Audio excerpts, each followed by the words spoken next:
News Dubai से और मैं हूं आपकी होस्ट निदाना। इस वक्त मौजूद हैं दुबई में इंटरनेशनल अवार्ड में।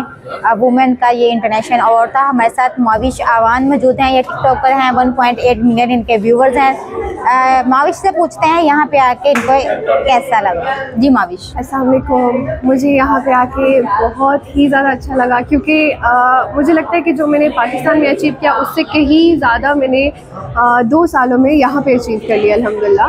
तो दुबई तो मेरा सेकंड होम है अल्हम्दुलिल्लाह, और दुबई ने मुझे बहुत ज़्यादा नाम दिया है, बहुत ग्रो किया है मैंने यहाँ पे आके। तो thank you to Dubai actually, and second West World को थैंक यू सो मच।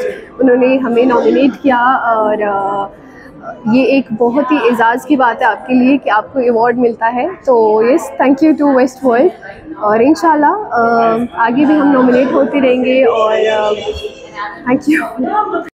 आप देख रहे हैं पाक न्यूज़, पाकिस्तान की आवाज़।